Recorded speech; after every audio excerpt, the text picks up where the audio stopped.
My name is Emma. Ever since I dropped out of high school, I've poured everything into my work. I decided to leave high school because there was something I just had to do. Although my parents were worried, they supported my decision. I believe that I am where I am today because of their support. Recently, my parents, to whom I am deeply grateful, told me that they are considering letting go of our family home. This home is a single-family house that was handed down from my grandparents. It has been renovated over the years, but as it has been used for many years, it has started to show signs of wear and tear. With my parents getting older, they are considering moving to a barrier-free apartment and demolishing the family home. Indeed, I realized that our old home was indeed old, and so I proposed to my parents that we live together. I may get married eventually, so we might not be able to live together for long.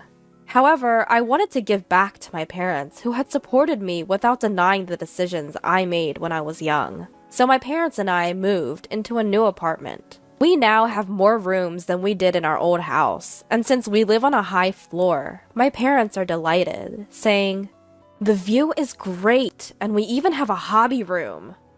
Then one day, while I was living peacefully with my parents, I got a call from my younger sister, Jane.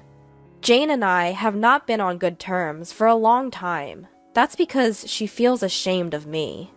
When I decided to drop out of high school, Jane was furious.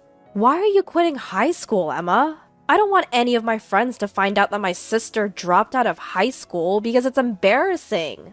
From now on, pretend we don't know each other."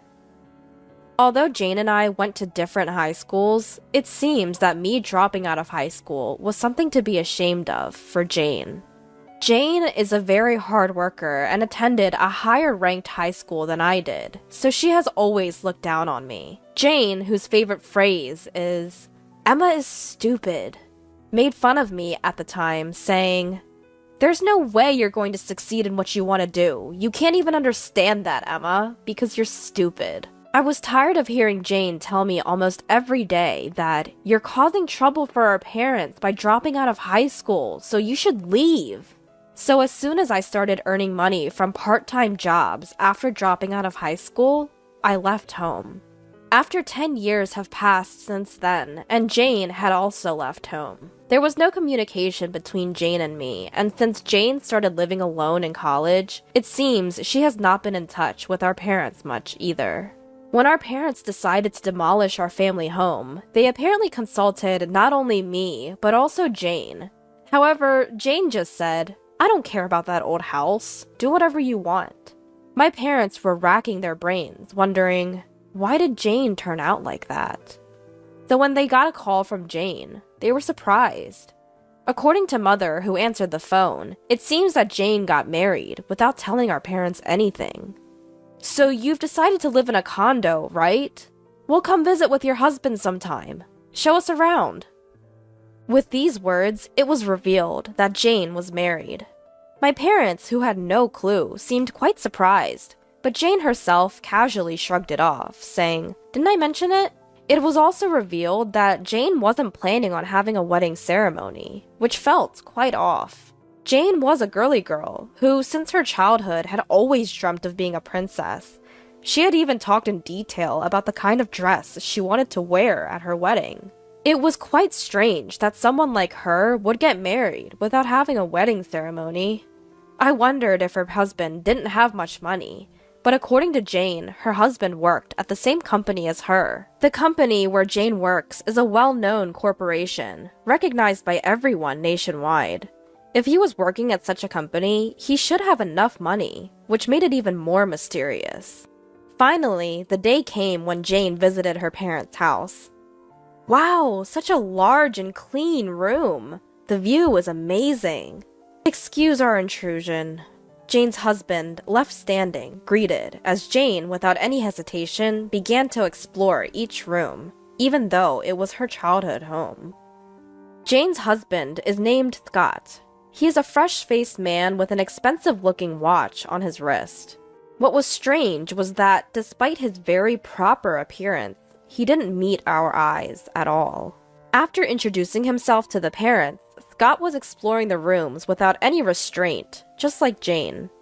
Your parents are amazing. The station is close, and there's a shopping mall just around the corner. You moved to a great place.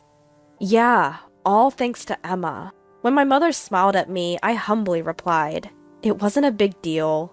To which Jane made a deliberately mean face, saying, "Really? You have an older sister? I didn't notice. I never thought that such a beautiful and expensive-looking room would have an older sister living here." Huh? Jane, Emma is not freeloading. My father was about to explain, but Jane ignored him. Pointing at me, she beckoned Scott over. Hey, Scott. Do you believe this ugly woman is my sister? This is Jane's sister you've been talking about? I didn't realize because you two look nothing alike. Suddenly mocked by Jane and Scott, I stood dumbfounded. My mother scolded, "Jane, what are you saying?" But Jane didn't seem to care. My sister couldn't even graduate high school. She's not the brightest. There's a big difference between us, you know. We who have graduated from a state university. I was shocked when I heard that Jane's sister couldn't even properly graduate high school, but it seems like it's true. If she had someone like this in her family, it's no wonder Jane would be embarrassed. Laughing together, Jane and Scott opened the door to my room as they continued their conversation. And then, ugh! She exclaimed in disgust. What's the point of hoarding so much comic books? It's creepy. Are you still into that nerdy stuff? My room's walls are covered with comic books, because I'm a comic book artist. The reason I dropped out of high school was because I wanted to dedicate myself entirely to comic books. Jane is the type that feels disgust towards such subcultures, what we'd call extroverted.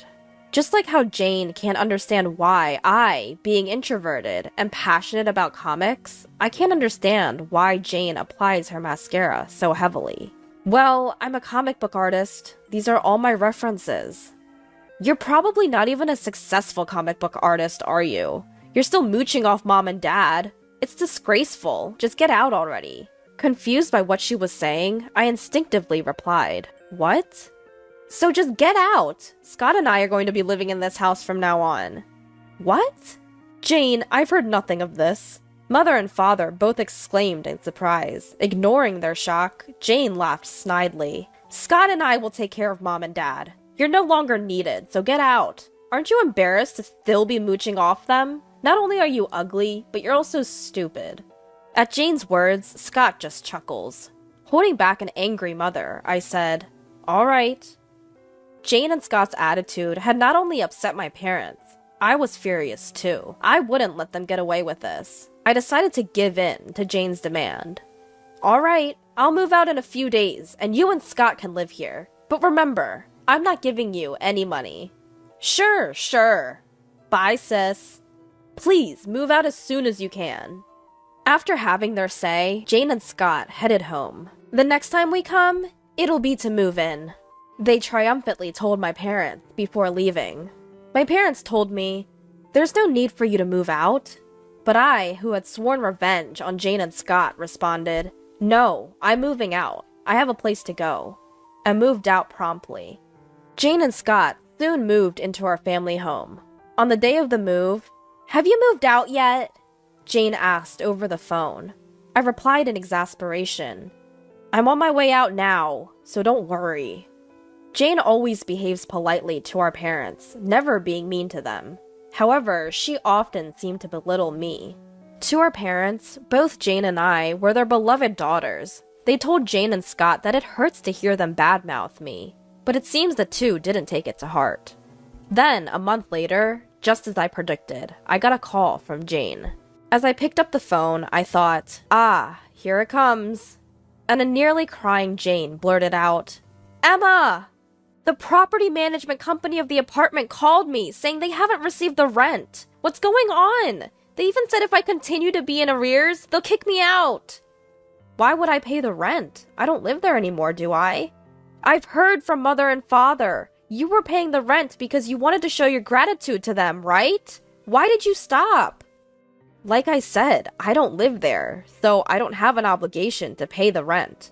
"Just bring the money right now. The utility bills are also ridiculously high."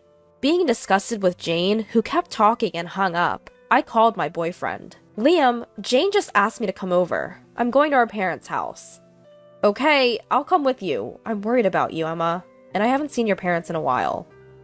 The reason why I immediately had a place to go after leaving my parents' home is because my boyfriend, Liam, offered me a room. As we were considering marriage, this past month was a good practice period for us. I went to my parents' house with Liam.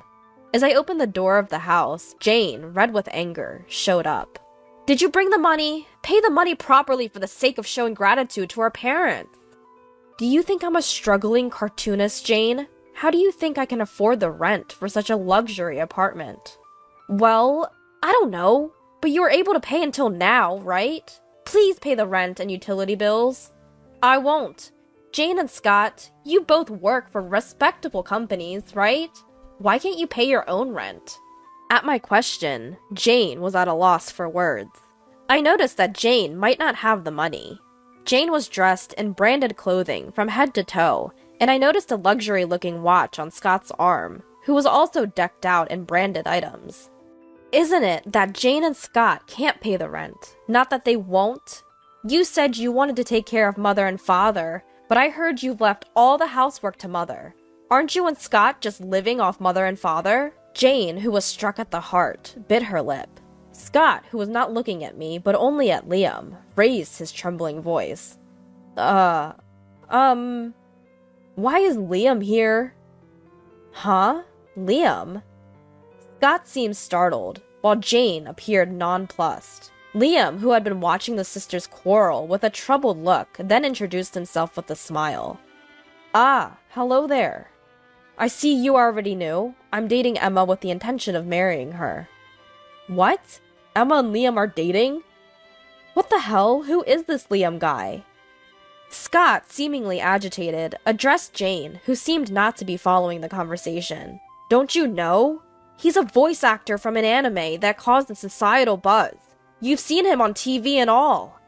What? Why is my sister dating such a guy? It's because Emma is the one who drew the original story for that socially influential anime. When Liam gently explained about me, Jane's face was a picture of shock. Actually, I had a series in a boys' magazine, and that comic had become so popular, it was considered a societal phenomenon. Even Jane, who was not well versed in comics, recognized the title and turned pale, seeming to regret all the times she had underestimated me now that she knew I was rich. I sighed at Jane's sudden change in attitude and told Jane and Scott, if you can't pay, then leave right now. I'll be demanding the 1 month's rent from you later. Don't say that, sis. Scott and I, we got hooked on gambling and ran out of money. It turned out that Jane and Scott had become deeply absorbed in slot machines and had lost a considerable amount of money. The reason they decided to live with their parents back home was also due to a lack of funds. It seemed they even borrowed money from shady sources, and most of their decent salary was going towards repaying that debt, which was quite shocking. I have no intention of helping Jane, who has always been mocking me. Our parents are moving again, so you and Scott should leave right away. Why are Mom and Dad moving? So you won't come crying to them. I can easily imagine debt-ridden Jane causing trouble for our parents. If you don't leave promptly, I will be charging you for the second month's rent as well. When I sternly made that clear, Jane and Scott reluctantly said, okay, and the gathering dispersed. My parents, who had been out, heard about this later and called Liam to apologize, but Liam seemed unfazed. Perhaps it would be best to avoid seeing Jane for a while, he said, and helped me find a new place for my parents to move to. I promptly bought a new apartment, and my parents prepared to move once again. I'm sorry for the trouble, my parents said, and I replied, it's only natural to repay the favor to you both, who supported me when I made the drastic decision to drop out of high school. I am what I am today because of you. My parents were brought to tears at this. Jane and Scott seemed to be struggling with debt repayments even after that, but I had no obligation to show mercy, so I demanded full payment for the 1 month's rent and utilities I had fronted. But Jane and Scott didn't pay back the money and stopped answering their phones, so I called their workplace directly and finally received the payment. However, this caused everyone at their company to find out about the debt-ridden couple, Jane and Scott. Apparently, they can't quit their jobs because they need the money, and they continue to work, feeling quite uncomfortable. Afterwards, I married Liam. Our parents gave us their blessings, and we've been leading a happy life. Although I've cut ties with Jane and Scott as blood-related siblings, I wish for them to live strong.